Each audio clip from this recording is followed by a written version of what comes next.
قبل البدايات مكشخين كلوبستية إيطوالي ستسفاقسي في أي بلاد وفي أي ربوع الجمهورية التونسية وخارجها. إن شاء الله بنجاح لكل اللي عديوا الباك، إن شاء الله فرحانين والصغاريت تملي المكان. مكشخ نيوز، وهذه النشرة الترجية توجه غيلان الشعلالي. قبل ما نحكيو على النادي الصفاقسي والمواجهة الكلاسيكو غدا، توجه اللاعب غيلان الشعلالي لاعب الترجي منذ البارحة الخميس عبر تدوين نشر على السوشيال ميديا انستغرام بالشكر للجماهير الرياضية كافة وحتى للنوادي التي عبرت عن تضامنها معه مؤخرا بعد الإصابة التي تعرض لها الفترة السابقة وأثارت الجدل والكثير من ردود الأفعال. أكد غيلان الشعلالي عبر التدوين ذاته أنه حاليا في مرحلة التأهيل البدني والحمد لله استعدادا لاستئناف النشاط الرياضي قدر الله وما شاء فعل. الشعلالي دائما واقف ويجبل ما يهزك ريح. يواجه الترجي عشية الغد السبت بداية من الساعة 4:30 والتوقيت كالعادة نقطة استفهام وتعجب واستغراب. علاش ما نلعبوش في الليل على أرضية أولمبي رادس ضيف النادي الصفاقسي لحساب الجولة الخامسة إياب لمرحلة تتويج البطولة كلاسيكو باش يكون الترجي منقوص فيه من خدمات هداف محمد علي بن حمودة بعد الحصول على بطاقة حمراء كما نعرفه في لقاء الجولة الرابعة إياب أمام نجم الساحلي في سوسة.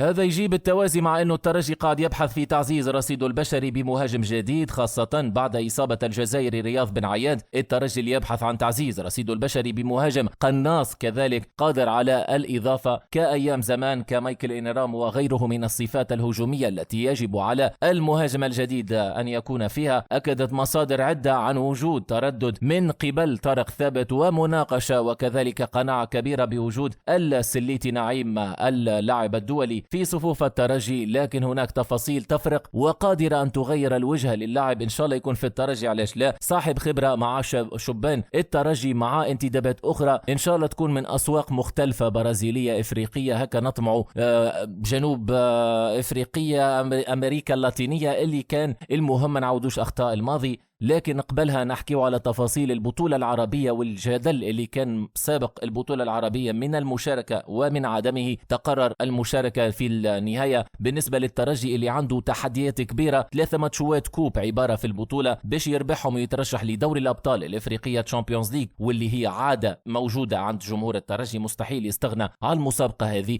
كيف الترجي اللي عنده تحدي في البطولة العربية وتحدي بعدها في السوبر جلوب الإفريقي، ولهنا التحدي أقوى في البطولة العربية.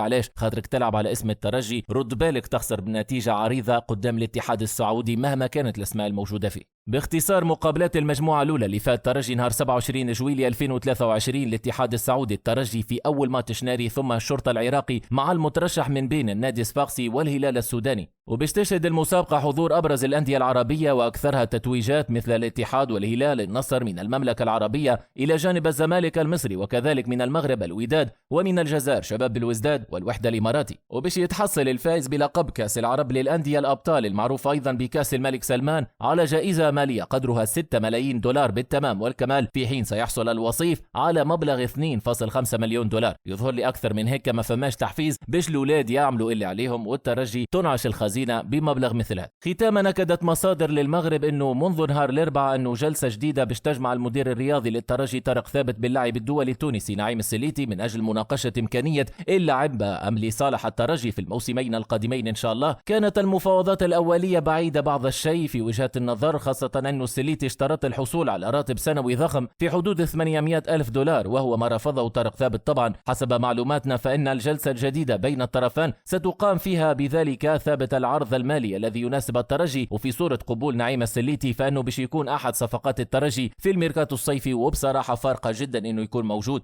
لاعب ذا خبرة مهما كان العمر مهما كانت الإمكانيات طالعة هابطة توب فلوب. يبقى نعيم السليتي من الركائز اللي في المنتخب الوطني التونسي، نتفكروا صولاته جولاته مراوغاته وكذلك تسديداته ومخالفات. في الختام إن شاء الله مبروك مرة أخرى لجماعة الباك، بنجاح ديما يا ربي في مدرسة الحياة واللي هي أهم. واحد من الناس نجح باك كنترول. على كل اكتبونا في التعليق النتيجة ما بين النادي الصفاقسي والترجي في كلاسيكو وغدوة، قديش تتوقعوا النتيجة وشنو الرسم التكتيكي اللي باش يعتمد عليه نفسه وإلا فما تبديل.